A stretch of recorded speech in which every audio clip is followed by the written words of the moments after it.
Assalamualaikum everyone. My name is Jahida Tungkay and my report today is all about Sunan for Tawaf, supererogatory deeds. So, how to perform Hajj? Number 1, devoted to Allah alone with a desire for the hereafter. It cannot be done with the intention of being seen among men or for worldly gain. Kapag may sapat na tayong pera, ay pupunta tayo sa Makkah, which is doon tayo magha-Hajj. Kapag may sapat na tayong perang mga Muslim. Kasi isa yon sa mga sugo sa atin na gawin natin. Kapag may sapat na tayong pera, hindi para ipakita sa madaming tao na maraming tayong pera, kundi mayaman man tayong mahirap, pwede tayong makapunta doon at pupunta tayo doon dahil nakasugo na yun sa atin na gawin natin. So, number 2, one follows the prophet example in words this. This cannot accomplish except knowledge of the Sunnah. So, what is that Sunnah? There are 3 forms of Hajj. Number 1, Tamatu, Ifrad, Kiran. So, Tamatu, a pilgrim wears ihram for Umrah only during the months of Hajj, which means when he reaches Makkah, he makes tawaf and sa'i for Umrah. He then shaves or clips his hair on the day of Tawiyah, which is the 8th of Dhul Hajj. He puts on his ihram for Hajj only and carries out of its requirements. So, itong Tamatu is, ito na yung nagsusot sila ng ihram, yung mga lalaki. So, yung damit na yon is tela na walang tahi. Wala na silang, hindi na sila magsusuot ng underwear and wala na silang ibang susuotin or pang clip. Ang ginagawa lang nila is tinatali na lang sa katawan. And Ifrad, a pilgrim wears ihram for Hajj only. When he reaches Makkah, he performs tawaf for his arrival and sa'i for Hajj. He doesn't shave or clip his hair as he doesn't designs from ihram. Instead, he remains in ihram till after he stones Jamra al-Kaaba on the 8th day. It is permissible for him to postpone his sa'i for Hajj until after his tawaf for Hajj. So, ang ifrad naman is yun na din yung naka-ihram pero sa Hajj only. Pag nandun na siya sa Makkah, he performs tawaf and hindi na sila nag-alis ng mga balbas or yung buhok nila is kung mahaba na is hindi na rin nila ginugupitan pati buhok sa mga parte ng katawan nila. Ang ginagawa lang nila is gina-clip na lang. And ang Kiran, a pilgrim wears Ibrahim for both Umrah and Hajj, or he wears ihram first for Umrah, then he makes intention for Hajj before his tawaf for Hajj. The obligation on the performing ifrad are the same those on one performing Kiran, except the latter must slaughter reimburse the performer and obligated to do so. So ang Kiran at Tamatu is pareho lang. And when the Prophet made the peace of the blessing of Allah upon him, performed tawaf in sa'i during the years of the farewell Hajj with his companions, he ordered all those who hadn't brought sacrificial animals to change their intention.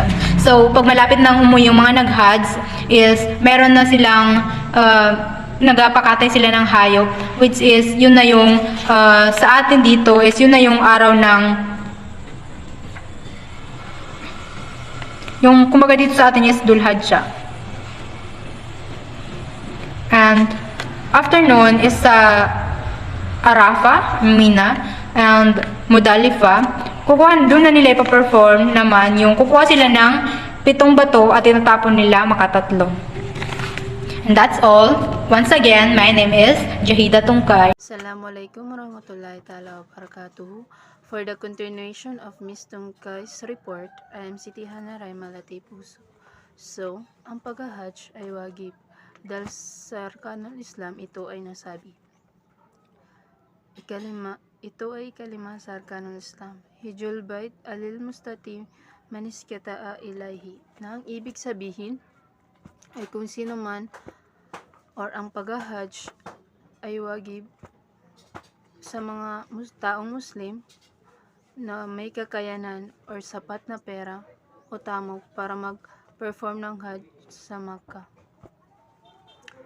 At ang pag-Hajj, maaari di mag-Hajj ang mga taong kapuspalad dahil ito ito ay nasabi, Inna masagidu hijul ukra wal masakin, na ang ibig sabihin ay ang mga taong o ang masjid ay ang pinag-performan ng Hajj ng mga taong kapuspalad o walang kakayahan upang pumunta sa Makkah. In performing Hajj, there are so many du'as that help us to embrace more Hajj. First, pag narating nyo na ang burol ng Safa at Marwa.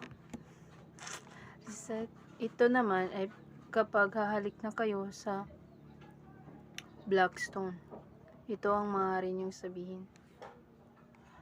Even pag di-drink ng tubig sa Zamzam ay maaari din lagyan ng pagdudua o meron din itong dua. At kapag narating din ang Safa at Marwa, ito rin ay inyong sasabihin. Intention for making Hajj. To everybody, I am Suraya Omanta, one of the presenter of Sai between As-Safa and Al-Marwa, together with Ms. Tungkay and Ms. Usuk. And now, let's have a short discussion on this topic. So, Safa and Marwa is ang tawag doon sa magkalapit na maliit na burol or hills na kinalalagyan ni Hajar at ng kanyang anak. Yes, a place wherein the Ibrahim left his son and wife. These hills also connected at larger Abu Kubais and Kaikan Mountain. Pero ngayon, naging parte na siya ng Masjid Al-Haram in Makkah. So let's move on to the reason why Muslims back and forth 7 times. So, pilgrims o ang manlalakbay ay tumatakbo between Safa and Marwa 7 times as a represent for searching Hajar. So, yung asawa ni Ismail ng tubig for her son Ibrahim.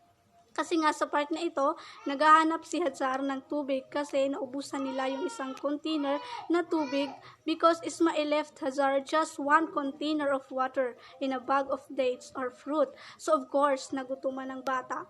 That's why she trying to search people around her to ask help but no one's around. So ang ginawa niya is tumayo siya doon sa hill na malapit sa kanya which is ang Safa to search people or person.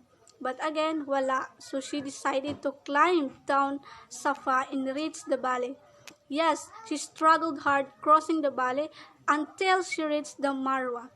And again, she stood at the Marwa and looked around to search person and again, no one is around. So yun nga, bumalik-balik siya ng nakapitong beses. So I guess that's why pilgrims walk between Safa and Marwa 7 times. Because as Ibn Abbas said, the Prophet, peace be upon him, it is to commemorate this walk that pilgrims walk between Safa and Marwa. So means bilang commemorate o remind sa mga tao or pilgrims those happening in that walk between Safa and Marwa. Next, importance of running between Safa and Marwa. So in historically in Islam, it reminds us of the story of Hajar, the wife of Prophet Ibrahim, who was left with her son behind in the desert and was looking for water to give it to her son running between these two sites. Till Allah subhanahu wa ta'ala reward her by Zamzam, well which is still running till our days and it is the cleanest water. So that is it. In last say between Safa and Marwa. So this means that's the estimated distance between the Safa and Marwa is about 450 meters. This is the reason why 7 rounds between the two hills total of about 3.15 kilometers. Ibig sabihin, Sai between and Safa and Marwa means the distance between the two hills. So that's for now. Thank you for spending your time for listening.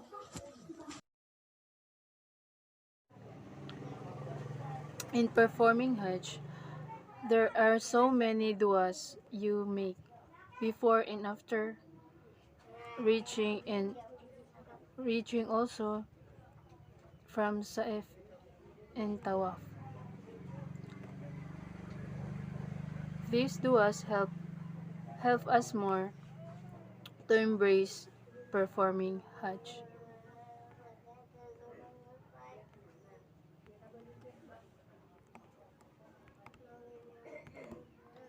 That's all. Thank you.